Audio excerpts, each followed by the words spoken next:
Hi, I have come to tell you about nanotechnology. Nanotechnology, the world of super small. You know what? Our world is made of tiny building blocks, and that nano is even smaller than you can see. Imagine you were as big as a giant mountain, then a regular person like me would look like as tiny as a nanometer in front of you. That is what nano is. I'd love to give you a task. Collect one of your hair, then try slice it into 1 lakh tiny pieces. One of these tiny pieces would be a nanometer.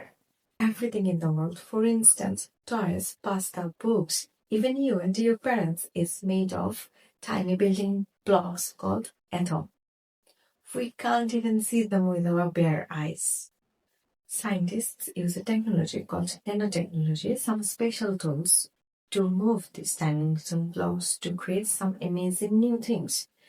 Suppose a tiny robot, which is smaller than a germ, can swim inside your body.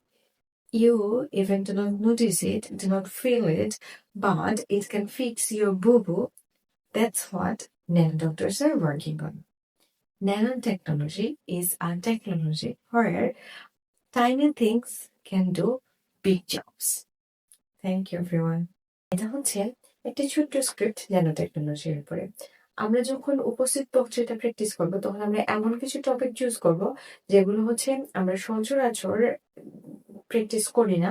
কেন? কারণ হচ্ছে যখন আমরা speech practice করতেছি তখন আমরা যদি নতুন জিনিস, নতুন একটা টপিক নিয়ে কাজ করি, সেটা থেকে আমরা অনেকগুলো ইনফরমেশন জানতে পারবো। সেটা আমাদের নলেজটাকে অনেক ব্রডেন করে দিবে এবং বাচ্চারা নতুন সায়েন্সের টপিকগুলো জানতে আসলে অনেক বেশি মজা পায়। ন্যানো টেকনোলজি এমন একটা জগৎ যেটা কিন্তু বাচ্চাদের অলরেডি বাংলাদেশে বাচ্চারা কম জানে। আপনি যত তাদেরকে ন্যানো টেকনোলজি সম্পর্কে জানাতে থাকবেন তারা বিস্মিত হবে এবং তারা এটা খুব পছন্দ করবে। টিচাররা কিন্তু এই ক্ষেত্রে সব থেকে ভালো ভূমিকা পালন করতে পারে। আপনি যদি বাচ্চাদেরকে ইন্সপায়ার করেন, তারা নতুন নতুন টপিকে এক একটা স্পিচ রেডি করবে, এক একটা স্ক্রিপ্ট লিখবে। দেখবেন বাচ্চারা নিজেরাই ইনফরমেশন কালেক্ট করতেছে, যেটা সে বুঝতেছে না সেটা নিয়ে সে আপনার কাছে আসবে এবং এইভাবে কিন্তু আমরা একটা স্মার্ট জেনারেশন ক্রিয়েট করতে পারি।